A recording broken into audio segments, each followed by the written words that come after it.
and welcome to episode number 81 of Gar Borras' Time Machine. Today, Gar, is going to be a real fun one. I know they all are, but you and me have been wanting to do an episode on this for a while. Of course, I'm talking about one of our all-time favorite classic TV shows. Of course, I'm talking about WKRP in Cincinnati. And of course, when you and I first discussed the idea to do an episode on this, we were both kind of in agreement in the fact that this would be a fun episode to do because we were both kind of saying that, this TV show is, it really combined a lot of our loves, for radio and music. And so let's get into it, Gar. What do you remember about WKRP, when it first came on your radar? Well, when it came out, there was nothing like this show. Yeah. Basically, all other TV shows, were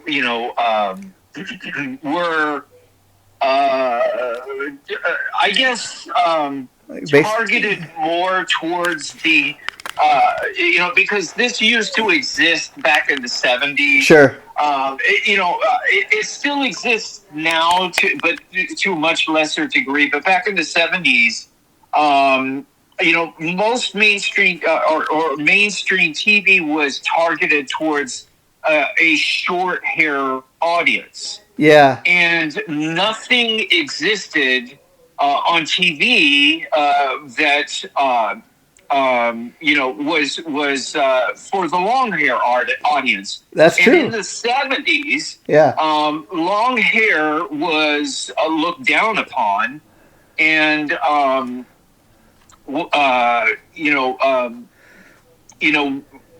there was a sort of bigotry that used to exist much, much, much more back in the 1970s towards long hairs. I mean, and people that liked rock music and all of that stuff. Say as an example, my parents were totally against me playing music. Yeah, I bet. So much so, this is an example, so much so that as a young child, kind of close to the age of when the show was on, I was in my bedroom with the door closed, with my electric bass guitar not plugged into an amplifier, and I was just practicing with just the bass guitar not plugged in. Now, in most cases, if you look at that today, people go, what's the problem? You're being respectful. You're not playing your music loud or anything, and you're trying to practice all of this stuff. But what happened was, and I remember this to this day, my dad stormed into my room. I mean, literally burst into my room. I can imagine, And started yelling at me that my practicing on my bass guitar, not plugged in, was bothering him from watching TV, which was all the way over, on the other side of the house, in the living room. Yeah. Yeah, I mean, what does that tell you? Yeah. His intention was not the fact that my practicing was bothering him. It was the fact that I was practicing on playing music, and he was that against it, and those were his attempts to try to squash me from playing music. Yeah, yeah. So this kind of gives you a little bit of an idea about back in the 1970s. I used to experience this a lot back in those days. People... if I told people that I was a musician, people would scoff. Yeah. And just, ridicule. Yeah. And, things like that. And so this TV show received that same kind of treatment from the network, because this show was an extremely popular show with people my age. Yeah. It was a show that really spoke to us, the people my age. Yeah. And, you could relate to it. it just was a TV show but that show was actually, it could have lasted a lot longer. Yeah. But because of the attitudes of the network towards that show, they did things to kill the show.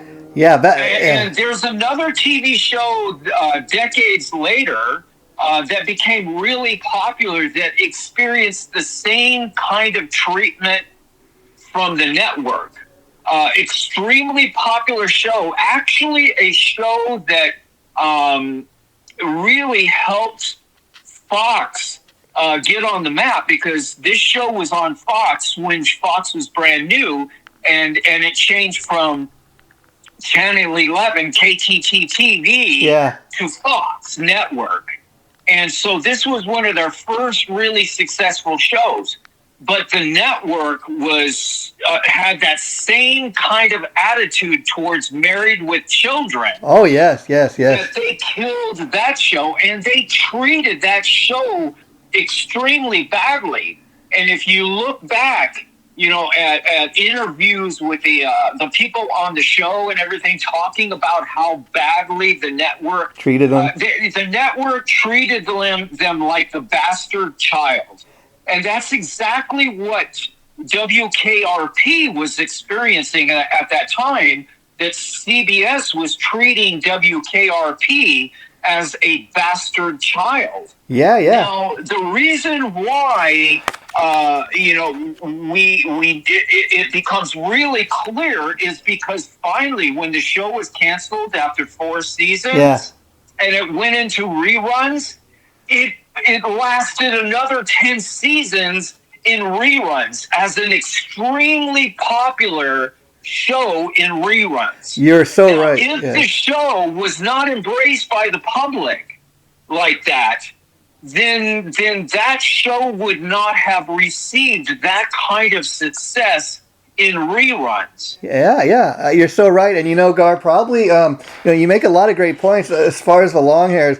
Probably the one thing that kind of predates WKRP, where it was kind of music related, that we did a great episode on, is the Partridge Family. And I don't know if you think of the Partridge Family as long hairs, but if you remember back in the 70s when that was on, Danny Bonaducci, he was quite a young lad then, but for his age. Family was on in the 60s. Oh, yeah, okay, 60s. So that still predates it. But my point is, like, even Danny Bonaducci's hair was long for the time.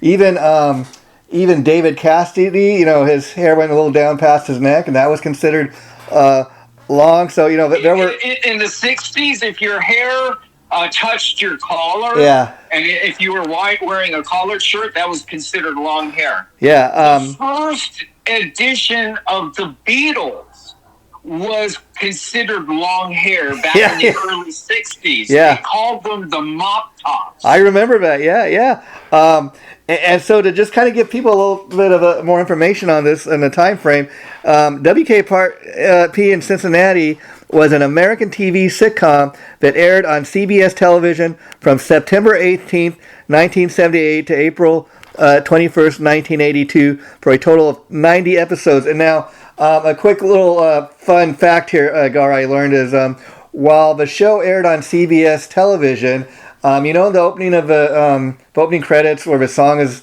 we're hearing the theme song play, they show a radio tower, and oddly enough, that is not a CBS tower. That is an NBC radio tower that they show in the. Hey, just. The producers bring me some, some footage of a tower. Yeah. And keep going. Okay, and then this, because we always love to kind of learn about the people behind the show, and it says what I was able to learn, WKRP was created by Hugh Wilson, who was born August 21st, 1943. Wilson was born in Miami, Florida in 1966. Hugh Wilson entered the advertising business. So before this guy got into TV, his first break was kind of in the advertising world. In 1966, it said in Atlanta, Georgia. He started out as a copywriter before becoming a creative director in 1970 and president in 1973. And then this is when he got his big break in kind of TV. Then in 1975, two of the producers of the Bob Newhart Show, along with Grant Tinker. Now, Grant Tinker, you may or may not know who that is. Oh, he was a huge TV producer, and he happened to be married to, of all people, Mary Tyler Moore. So Grant Tinker gave Hugh Wilson, who created WKRP, his first big break by giving him a position at MTM, that's Mary Tyler Moore Enterprises, in 1975, and gave him his first writing assignment for the Bob Newhart Show. So this guy gets to start in the TV business, writing episodes for the Bob Newhart Show of all things. Got his start in at an advertising agency, and it's kind of interesting. And then he goes on to create the WKRP show. Yes. The thing about that show, for me, that I remember because when I went back and started researching for the show and everything, I found out that when they originally aired the show, which is when I was watching it first run, the music that was being used on the show was different than what was used in the show later, because the copyrights on the music had expired, and they could no longer use that music legally in the show. They didn't foresee that. Yeah. You know what I mean? Because you don't. Nobody has a crystal ball to know what kind of success a show is going to have in the future. And the laws were very different. What happened is they had to replace that music, and it really didn't deter people in the rerun era, because the show still enjoyed a lot of popularity, but the music that was used in the rerun era was different from the music that was used during the original run. And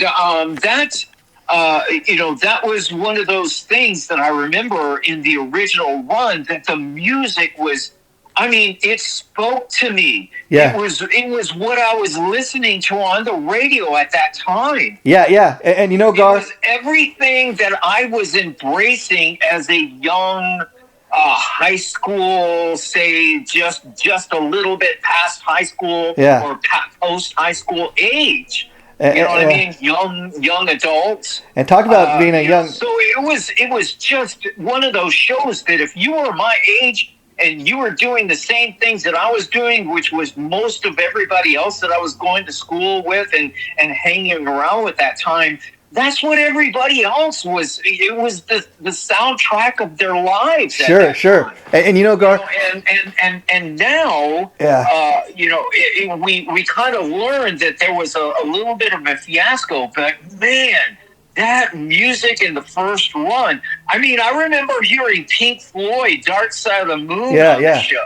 I just remember all of this other stuff. That they were playing on the show. So it was just like, when at that same time when I was turning on the radio, it was either KLOS or KMET, and you would be listening to the radio, and you would be envisioning in your head that the people working at the station were the same people that I was watching on WKRP. And I remember watching the show, Gar, and seeing in different episodes they'd have they'd be in the DJ booth or in the hallway in the radio station, and you'd see a poster of the Doors or Kiss. And all these, the Who and different bands, the Rolling Stones.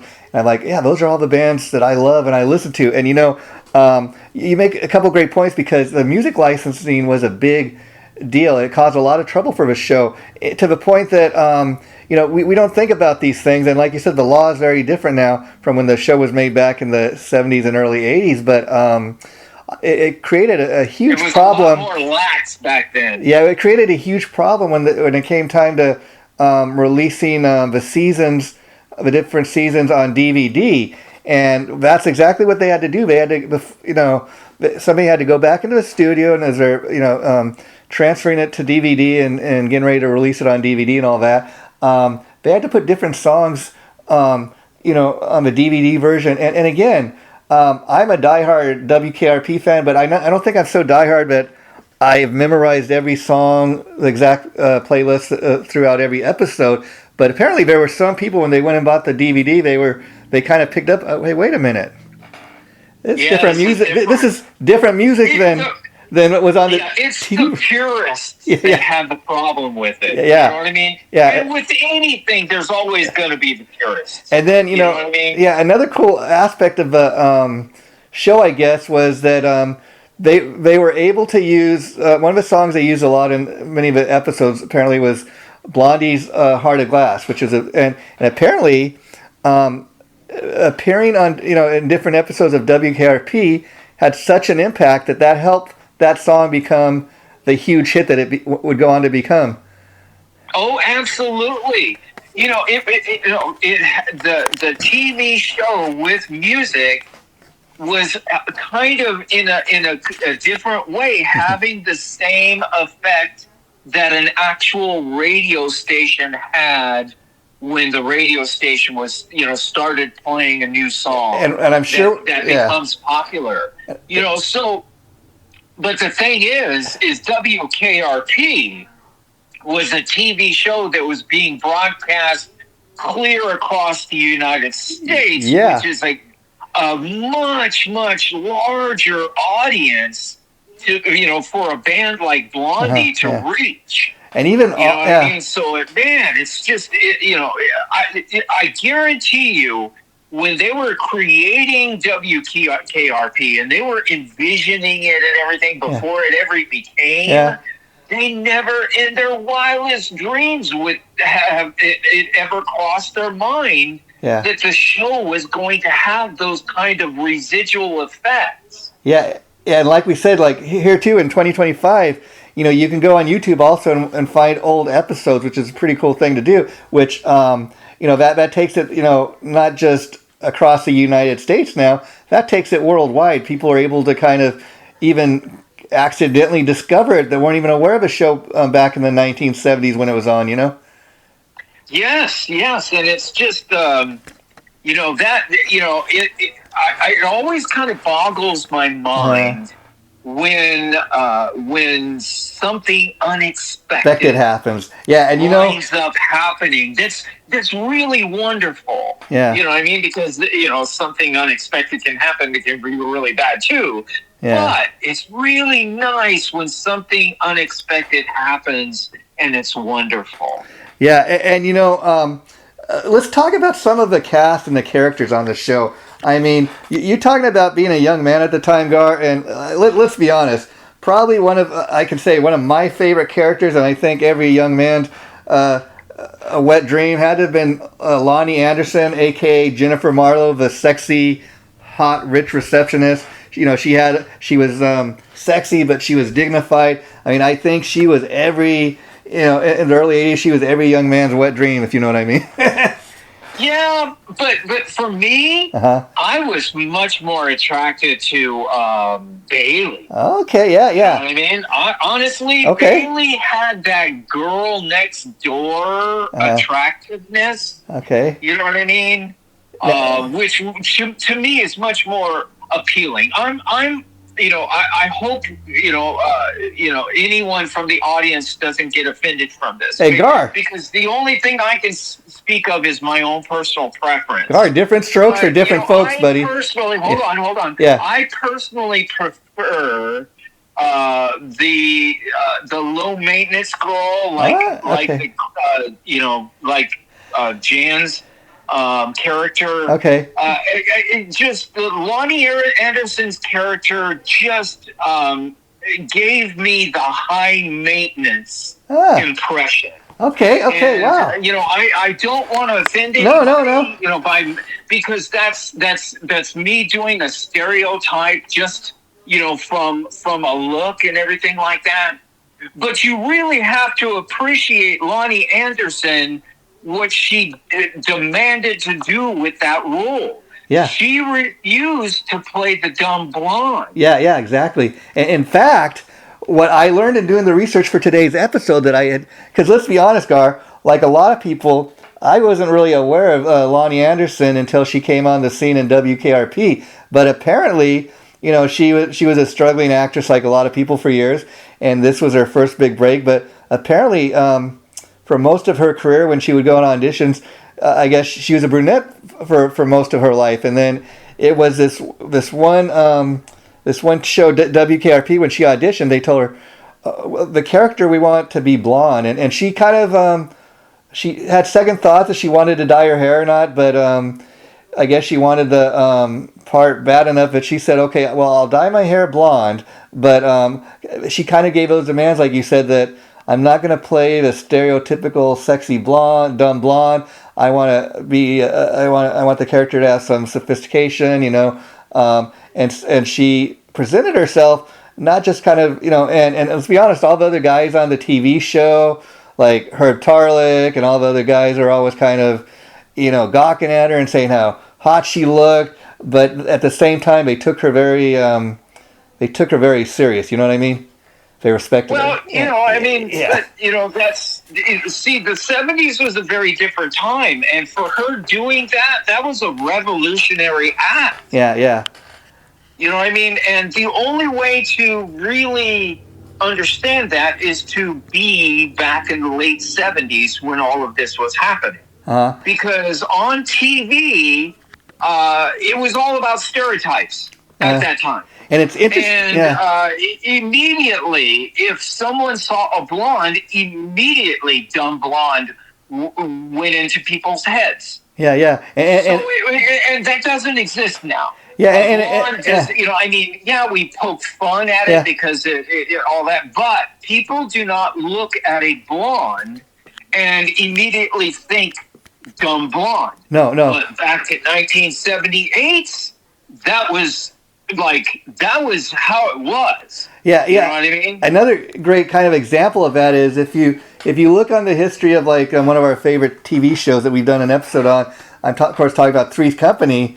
That was kind of the formula. Okay, they had one guy living with two girls. One was a brunette and one was a blonde. And then I think they were very smart that when Suzanne Summers left the show, instead of just getting another blonde to play the role of Chrissy Snow, they said, okay, Chrissy Snow's moving on. We're gonna have a different roommate move in. They gave him a different name, a different identity. I think that was smart, but at the same time, they continued on with that formula to then show, okay, well, the third roommate's got to be a blonde. Well, and sometimes, sometimes decisions like that can be pivotal. Yeah, it really. Pivotal one way good or pivotal one way bad. Yeah. But, in looking back, you can see how that was pivotal. Sure. And Gar, getting back to talking a little bit about Bailey Quarters, that character, I was reading that in doing the research for today's episode that the show's creator, Hugh Wilson, he auditioned a lot of, had brought in a lot of actors to audition for the different roles, and he said there were other women that came in that did a much better job of reading, of reading that part and doing it much more accurate. But he chose Jan Smithers, who ultimately got the role, because he goes, she really kind of got what Bailey was. He goes, those other actresses, they might have been better than her, but she was really as shy as she portrayed on the TV show. And he's like, that's what I wanted. And that's what I caught too. Yeah. The other actresses might have been better, but they were playing. Shy. Yeah. And she was shy. Okay. And see those are characteristics. Female characteristics that I gravitate towards. Just to me, those characteristics of a female are kind of comfort zones in a relationship. Yeah, I mean what I mean? I mean, like I said, Gar, different strokes for different folks, and nothing wrong with that. Now, let's talk about some other characters now. Probably one of the obvious ones. My two favorite characters was Les Nessman and what's Herb Tarlick? Herb Tarlick? Yes. Yeah. Oh my God. Yeah. Those two Les Nessman. Okay, here is something that puts things in perspective. Sure. Because this was a major quirk Yeah. of Les Nessman.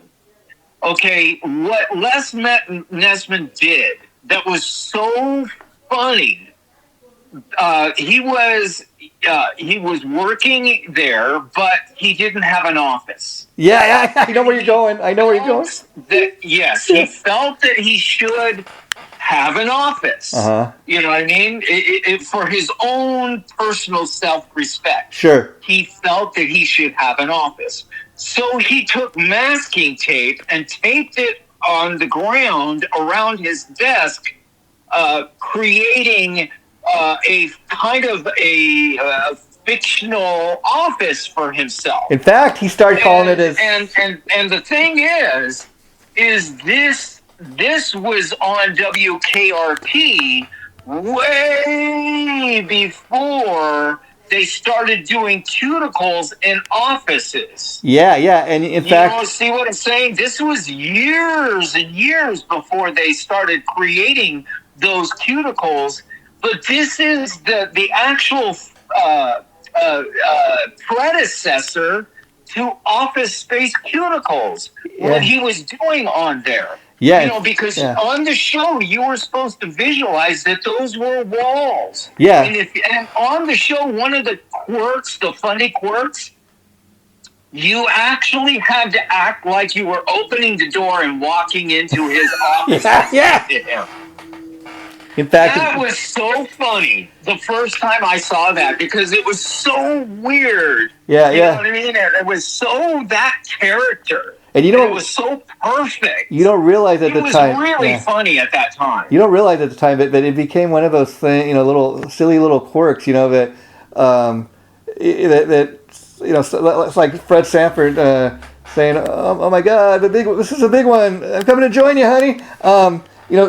Things we come to expect, but talk a little more about Les Nessman. Okay, I mean, he wasn't that great of a newsman for one thing, but he was inept. But the confidence level this guy had, that he thought he was the equivalent of Walter Cronkite.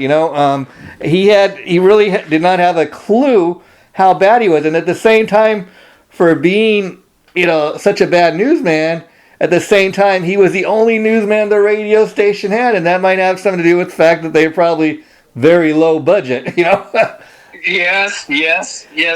He was really a funny character, you know what I mean? Yeah. And I just really remember getting a lot of laughs. And it's also, in regards to Les Nessman, let's not forget about his hog reports and his farm reports that he had to do. Yes, those were those quirks of his. And you know what I mean? You brought up Herb Tarlick, so let's talk a little bit about him in detail. I mean, he was probably the sleaziest guy on the show, or we're supposed to think of him that way.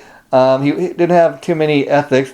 I mean, I think deep down he was a good-hearted guy, but he let maybe his greed and his ambition always kind of get the best of him, but almost kind of always in each episode where he was kind of highlighted, he'd end up kind of, in the end, doing the right thing. But let's be honest, Gar, when you think of Herb Tarlick, besides his ethics, probably the thing you most think about the most is those loud plaid suits he wore.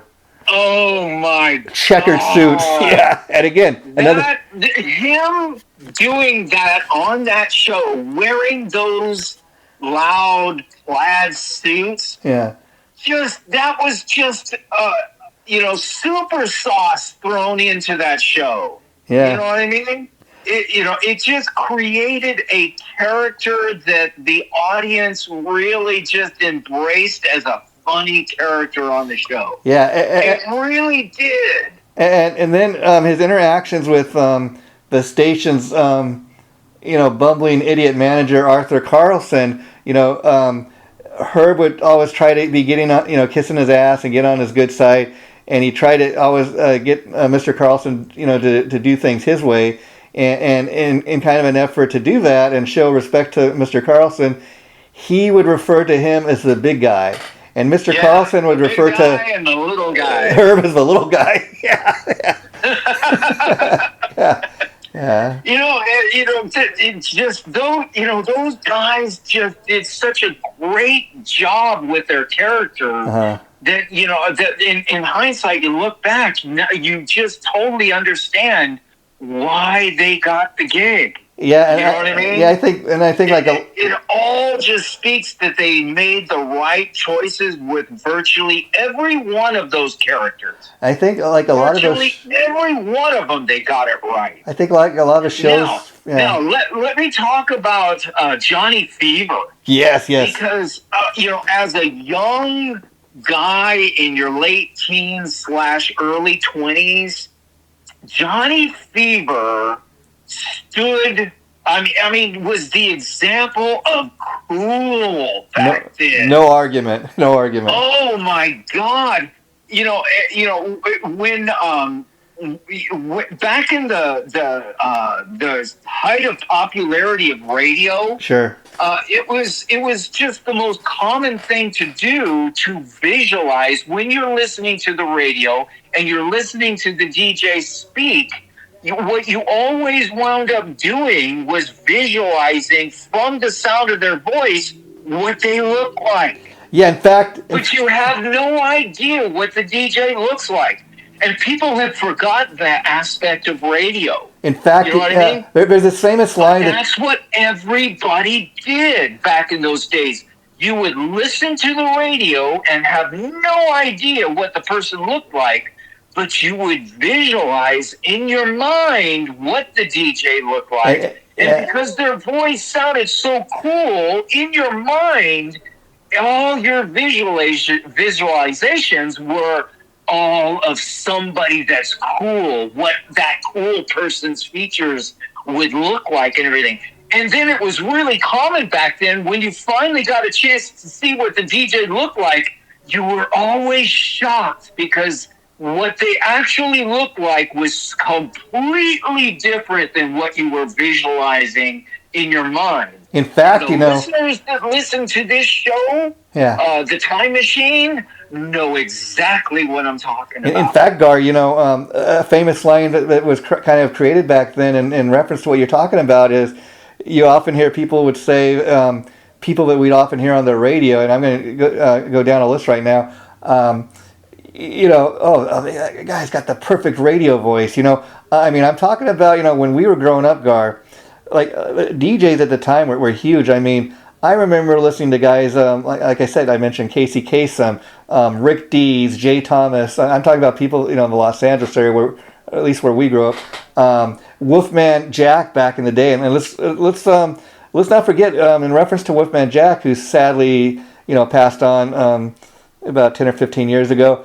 I mean, he was huge at the time in the 70s and early 80s, especially, and he was featured in like the movie that we covered in a past episode, American Graffiti. He was seen in the 70s, like they used to have a concert TV show called The Midnight Special, and he would go on and introduce the bands that were playing on there. So, if you were that kind of DJ where you had that kind of gravelly voice like a Wolfman Jack, you would get to the celebrity status to the point where you would start appearing on TV shows and stuff. I mean, DJs back in the day were huge. Yes. Yeah. And that is all wiped out. People that try to make a living being a DJ now is a completely different landscape.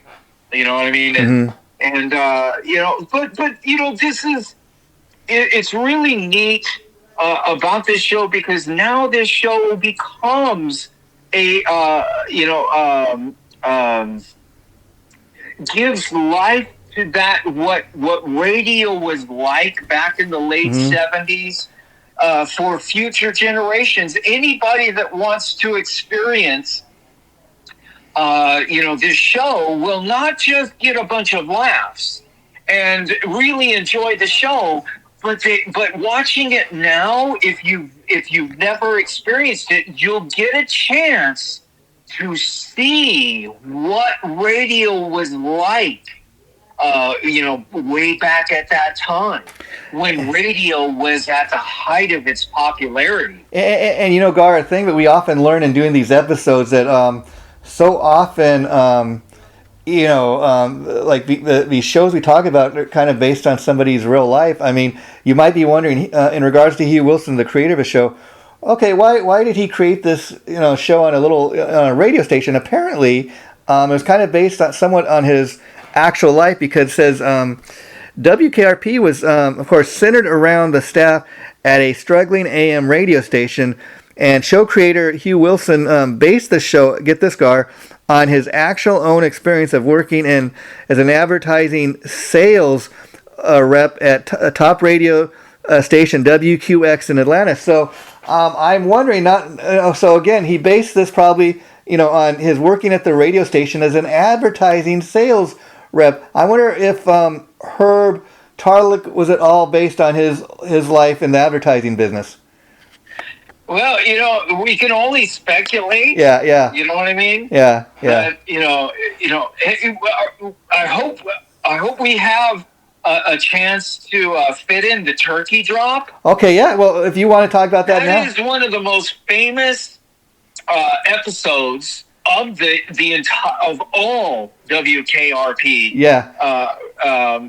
Episodes, and it's funny, but it's actually about something that a radio station promotion that was actually done by a radio station, way back then, that went horribly wrong. Yeah. And Gar, I'm glad you brought that up, because from my research, what I was able to find, I think probably is exactly what you found. From what I was able to learn, that was not only was that the most popular episode of the series, but it was one of the most talked about episodes to this day, and it's one of the most memorable episodes. And there's a line in there where the bumbling idiot manager Carlson says, "Oh God, help me! I swore it. I swore it. I thought turkeys could really fly." Towards the end of the episode, and it's kind of they play it like every year. I see around Thanksgiving time.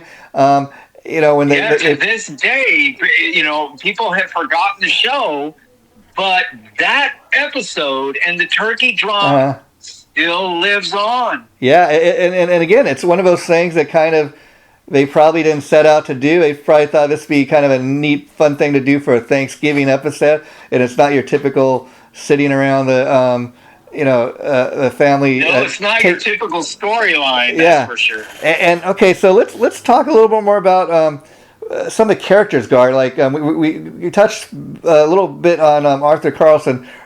What's your take on him, or what was your reaction when you used to watch these episodes and he'd come into the scene? Well, to me, he was the most invisible character on this show. Yet he was a big guy. I mean, because I really never paid much attention to him, and his character wasn't really known for a lot of laughs and stuff like that. He had his moments and stuff, but the rest, the Herbs and the Les Nessmans and the Johnny Fevers and the rest of the cast, really, they were much more prevalent to me. You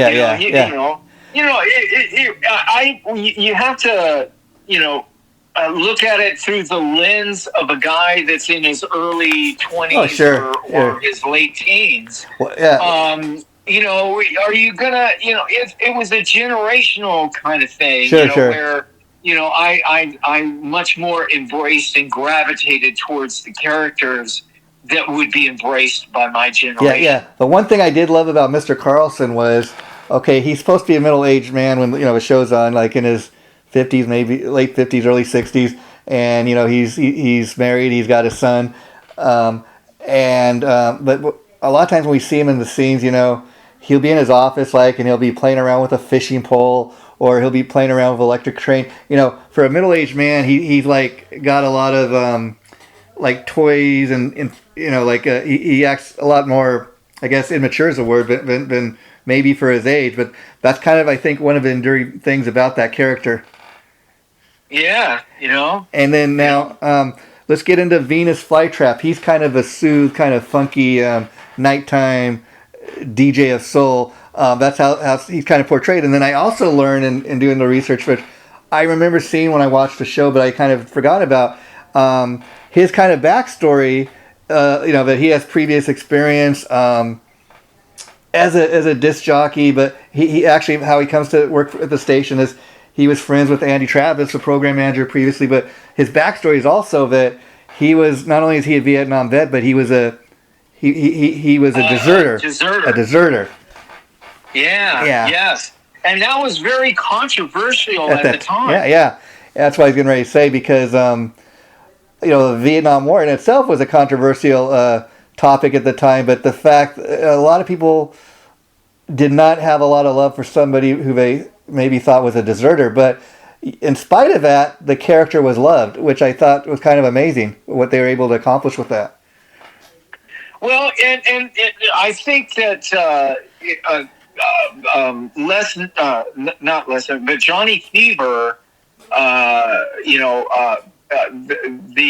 the actor that portrayed Johnny Fever, Howard Hessman, at the time when they were doing the show, was anti-disco. Yeah. In fact, that was a very transitional time from the classic rock to the disco, because previous to that time there was the "Carry On My Wayward Son," and all that stuff that was being played on the radio all the time. It was rock dominated, and then all of a sudden now came disco, and and disco was a transitional kind of a thing, and it kind of gained its own momentum, itself. But Howard Hessman's character was anti-disco, just like Howard Hessman was. Yeah, in fact. So it's kind of trippy, because you would think that Venus Flytrap, now I'm getting stereotypical, and I apologize for that. But you would think that Venus Flytrap would be lean more towards disco. Yeah. But he's working at a rock station, and it was different times, but that was a thing that was actually going on at that time, at the same time of the popularity of the show. Yeah, and Gar, I remember I was reading too in regards to Tim Reed, who played the part of Venus Flytrap. WKRP was one of the first shows to kind of have a black person on the show, and they're one of the first shows to ever deal kind of with racial topics, and so that was a big component of his role. Not a big part, but it was part of it. Even so much to the point that the show got away with things that they probably wouldn't get away with today. I mean, I remember in one of the first episodes when after Venus Flytrap comes on board, Les meets Venus, in the hallway or something for the first time, and they're shaking hands. He's introducing himself, and he talks to him for about a good 5 minutes, and then he's like, "Well, wait a minute, you're black." He has that realization, yeah. And he's I found out when I was researching for the show that this cast was a really tight cast. Yeah. They really, really enjoyed working with each other, and it's really sad, that show could not have really reached its full potential because of the horrible backing from the studio. Yeah. You know what I mean? Sure. When a studio takes, and this started in the second season of the show. When the studio starts moving your time slot, that's the kiss of death. Yeah, in fact, here's what I was reading in regards to that. It said WKRP premiered on CBS Television in 1978, up against ABC's Welcome Back Kotter and NBC's Top 20 show, Little House on the Prairie. It was for this very reason that WKRP was put on hiatus after only 8 episodes. So they took it off after only 8 episodes, like you said. But then people wanted the show back so much that they had no choice but to bring it back. But even when they brought it back, they put it up against SMASH at the time. They said was a much better kind of time slot for them. Well, at that same time, I was not turning on MASH, and I was turning on WKRP. Yeah. So that reflects the popularity of WKRP because the studio execs that don't know anything about creativity, and we talked about this in many episodes. They sit behind a freaking giant oak desk, pulling all the levers and all of this stuff. And it was the actual audience that forced them to bring it back. In fact, what does that tell you about the horrible treatment of the studio? And I'll tell you what it tells me, Gar. And I bring it up again, and it truly was a bigotry that was going on. Yeah. And as a young musician that was living at that time, I had, back in those days, I don't experience it to anywhere near the degree nowadays. Yeah. But back in those days, I used to experience a lot of bigotry towards me and what I was embracing.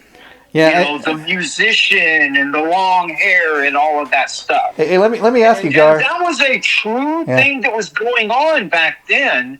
That has kind of been covered up and shrouded, and that's the reason why I wanted to pull that shroud back, because the history is the truth. Yeah. Hey. Trying to cover up the truth just to make yourself happy is complete BS. Let me ask you in regards to that. I would imagine at some point in your life, while you're trying to do your music thing, you must have like a day job or something to go to. You ever have an experience where you get a job working in an office or something like that, and they tell you, hey rock star, if you're going to work here, you need to put your hair up in a ponytail. You're not playing in your band here or anything like that. You ever experience that? Well, back in the 70s, because I was young enough to be in the workforce back in the 70s. Sure. Yes, I experienced things like that. I actually experienced a superior telling me that I was going to have to choose between music and this job. Wow. And yes. Yeah. And this is the honest to God truth. And it just kind of gives you an idea about what this bigotry I'm talking about is. I was told that I was going to have to choose between my job or whether I wanted to play music. Wow. And that would be illegal today. Yeah, you see what I'm saying? Oh, I can tell you. You know what I mean? Because the job cannot tell you what you can do in your personal life. In fact, Gar, even through most of my lifetime, the way it used to be is like you could not go to work and if you were all covered in tattoos, show your tattoos, you'd have to wear long sleeves and stuff. Well, the world being what it is today is a very different place. I mean, I'm going to tell you a funny story. I work at a place where, like I told you, I work with disabled adults. We get them into job training and stuff and take them out in the community. And it's somewhat of a school environment. You think you'd have to dress somewhat professionally. Not really. Now, if you're going to laugh when I tell you the human resource director of all people, she's covered up in tattoos, doesn't have to wear sleeves. She's got tattoos all over her legs, and she wears short dresses and skirts, and it's just kind of funny because it's like a professional environment, but they don't require that, and so that just goes to show you how much the world has changed, And those are the examples of why I say, because social interaction is tied to pop culture. Yeah. And those are things that I always point out about social pressures.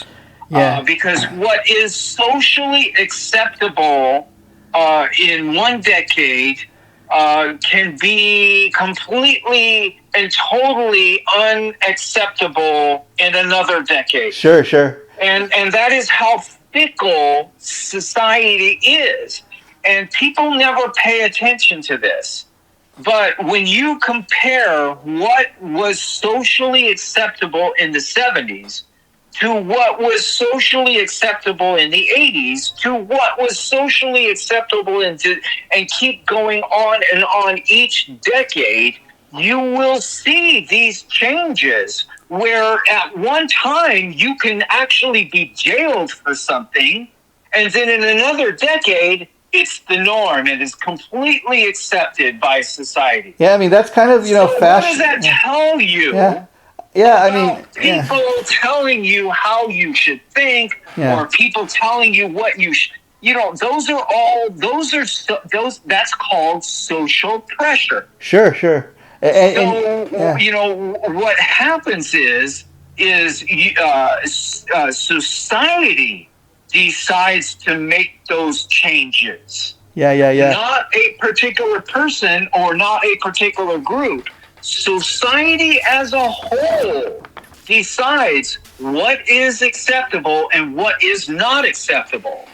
Yeah. And that changes from decade to decade to decade to decade. Yeah, and then going back to what you were just asking a little bit ago, Gar, you were talking about how the studio behind, the people behind the scenes never really respected the show. They moved it around, and in spite of all that, it was able to become a successful show. In spite of, by the end of season 2, they were actually at number 22 in the ratings, which was great for that time. And let's talk a little more about some of the characters now. Gary Sandu played the role of Andy Travis, the program director.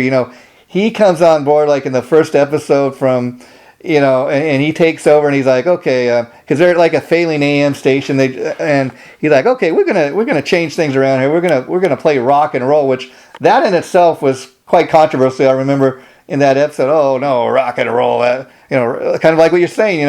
Arthur Carlson's like, oh, rock and roll is the devil's music. We're not going to do that. Oh, but Mr. Carlson, trust me, we're going to get the ratings up around here. We're going to make things for the better. And that was kind of one of the first things he did. Well, but that was his job. Yeah. At the time was to turn around the radio station, because when they hired him, it was failing, and they hired him to turn it around. Yeah. And, because, and the reason why they hired him, because up until the point where they had hired him, he had an impeccable track record of turning around failing radio stations. That was his reputation, and that is the reason why they hired him at WKRP. And then, when he got there, he started making the changes and everything like that. And of course, the changes were the shock. Yeah. You know what I mean? Yeah. Because now he's deciding to do, things that are, outside of the box. Yeah. Considered outside of the box for that time period. Yeah. The whole thing was that, he had that track record. And the super sauce of him being on that show was that finally, when he got to WKRP, he had met his match. Sure. And you know what I mean? And Gar, this was not going to be like the other success stories that he had previously. Yeah. And that was part of this whole dynamic of the show at that time. A lot of people have lost that context. And Gar, I can't. We can't end this episode without talking about this. In regards to Andrew Travis, one of my all-time favorite episodes, I don't know if you remember, was of course there was Mama Carlson, Arthur Carlson's mother, but he was just terrified. She owned and she let her son operate, the daily operation of the radio station, but she was in charge and she was always coming around and letting her 2 cents be known, but. She was probably one of the first, what I'll say, refer to as a cougar on TV, an older woman. I remember they did this one episode where she invites Andy Travis over to her beautiful mansion, and they're talking about the radio station business, and she starts coming on to him, and he's like, not wanting it, but it was like one of the first times you see something like that on TV, and that's one of those episodes that really stood out to me. Yeah, she was a Mrs. Robinson from the 70s. Yeah. You know what I mean? Because up until then, a female character portrayed in that way, that was a 1969 thing in the movie The Graduate. Yeah, yeah. You know what I mean? Yeah. But, so, and of course, when they bring it to WKRP, it's much more in a comedic format. Yeah. Utilized for laughs, rather than shock or you know what I mean? Because ultimately, that was a very controversial thing for the late 70s. Yeah. It was even more controversial in the late 60s during The Graduate, but it was still very, very controversial of an older woman being that way with a younger man. Men. Yeah, and of course, there's that old double standard even to this day that when you hear about like a younger man with an older woman, you don't necessarily think too much of it. But when you think of a older woman going after a younger man, for some reason, there's that old double standard. Well, and it's the truth, because all the way up into till recently, it was always socially acceptable for a freaking old geezer to marry some freaking young freaking kid. I mean, I remember back. That had been going on for centuries and centuries, and just shows the inequality, disparity between men and women. But that was socially acceptable at that time. But yet, the double standard is it still was socially unacceptable for a woman. Yeah. And that, to me, is not fair. Another thing we got to touch on, Gar, before we end today's episode is the show's, to me, just great kind of theme song in the opening. I mean, I don't know about you, but I remember watching the episodes, and every time the opening would start, that song would come on, and I would sing along to it, very much like watching the Flintstones back in the day. And the interesting thing about the song, if you listen to it, it really does kind of tell the story of a radio station, Oh, man. That's why it was so popular. Yeah. Radio in 1978, when the show was launched, was at the height of its popularity. Yeah. It was extremely popular format for entertainment in the United States. So, of course, the generation of people my age, going back to what I said in the very beginning of this episode we're doing, that show spoke to me. Yeah. It really spoke to me. And now, Gar, here's some interesting facts about the theme song. It was written by the guy that wrote the music portion. His name was Tom Wells, and the lyrics were actually written by show creator Hugh Wilson. Now, again, I don't know if he'd always wanted to kind of see if he could write a song, or probably had more to do with the fact, well, let's just see if I could sit down and come up with some lyrics for a theme song, and maybe we can save some money that way. But oddly enough, it said that so Hugh Wilson created the lyrics for the theme song, and they got this guy from Akron, Ohio, named Steve Carlisle, who was kind of a session musician from Ohio. And interesting enough, I guess they keeping in tune with the supposed to be taking place in Cincinnati. They got somebody from Ohio, so kind of interesting. But the interesting thing is the theme song reached number 65 on the Billboard Top 100 chart. So again, a theme song actually hitting the Billboard chart. That's not something you really think would happen. Yeah. I hope this doesn't get lost. Because it's a little quirky thing for that show that I think a lot of people have forgotten about. Yeah. Was that Howard Hessman, his Johnny Fever character, in almost every episode, every episode, he wears a bandage somewhere on him. Oh, okay. You know what I mean? And the thing was about that, it was an inside joke, because behind the scenes, Howard Hessman was known to be accident prone, Oh. constantly having accidents and getting hurt. And so the first episode that they filmed, he had gotten hurt and he had to wear a freaking bandage. Wow. To record the first show. And then he decided, you know what?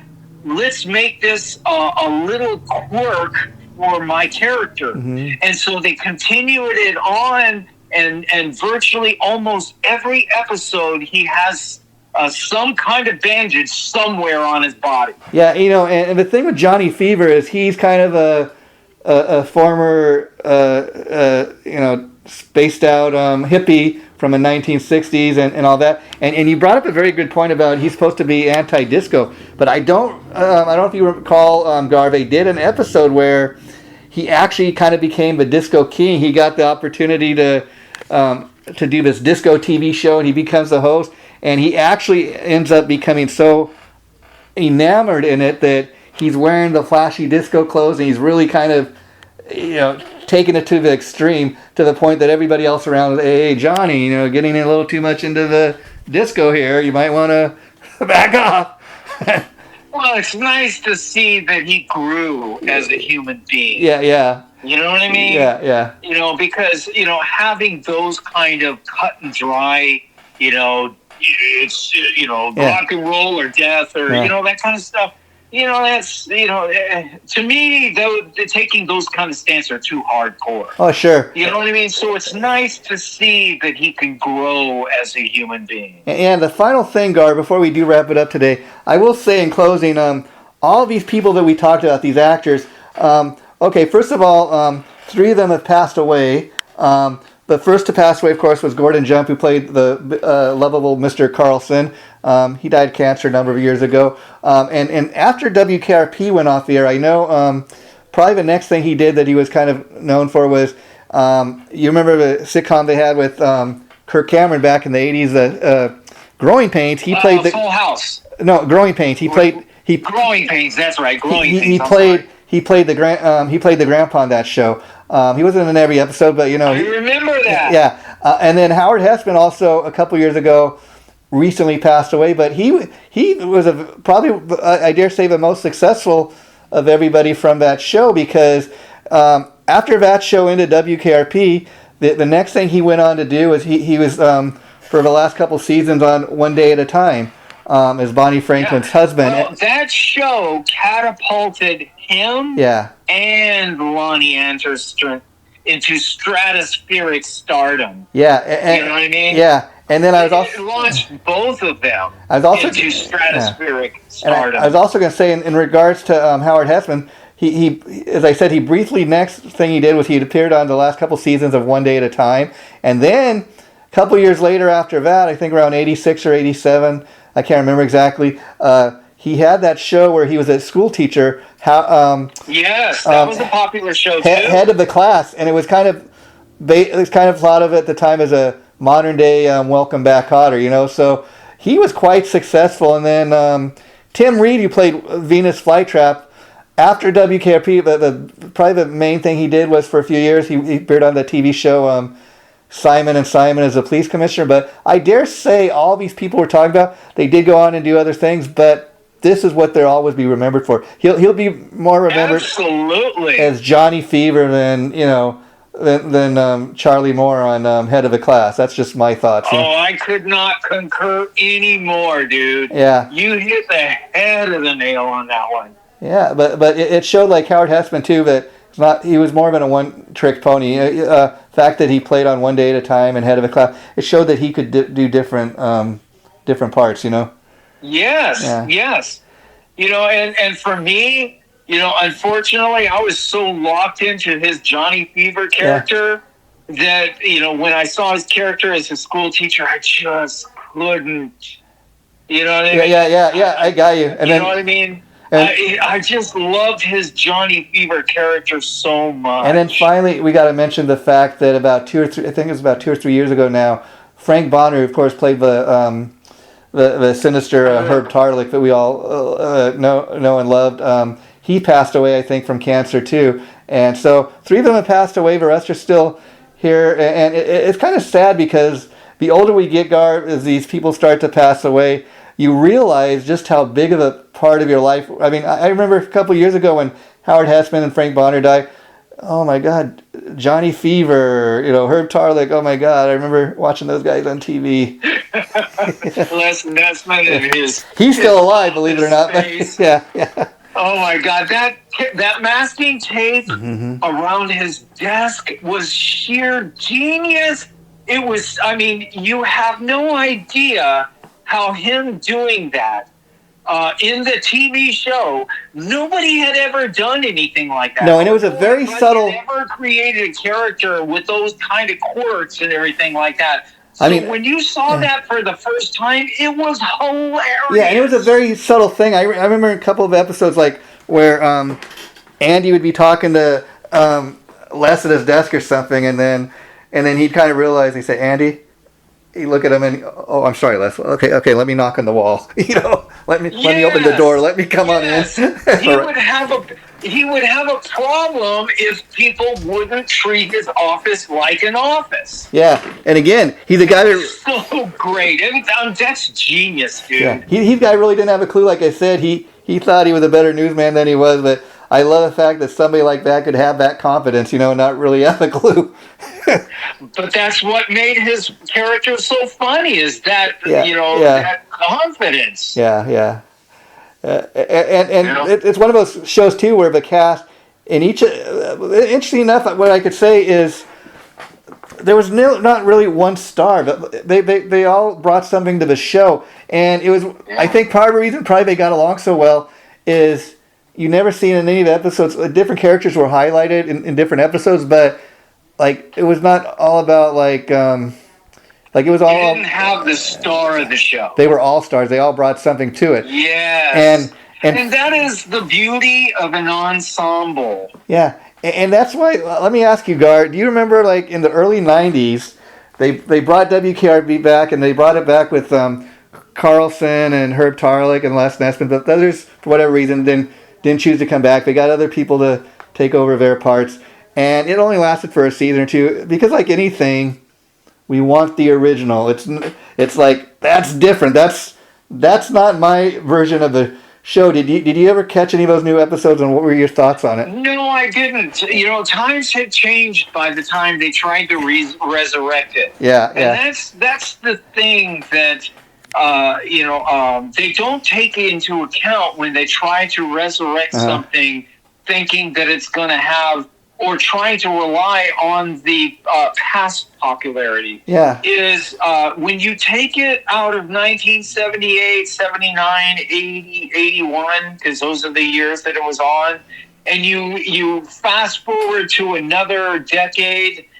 Everything is changing by then. Yeah. Radio is not at the height of its popularity like it used to. Radio is starting to decline. Oh, yeah. In the 90s. Yeah. You know what I mean? It's not a big, but you're starting to notice the decline. Yeah. So the whole landscape had changed. Yeah. And so when you take something that was really popular at this time, you're not taking into account the audience at that time is a very different audience in the 90s. So, Gar, this was a great, fun episode to do. People are going to be able to check this out next Saturday. And I just want to thank you for doing this again and let people know next time when we do this in 2 weeks, we're going to be doing a 2-part episode. Part 1, which we'll be doing next time, will be on the history of the Academy Awards. That's been something we wanted to kind of cover and finally going to get a chance to do. And Part 2 will be kind of you and me going, and we're going to pick create another top 5 list of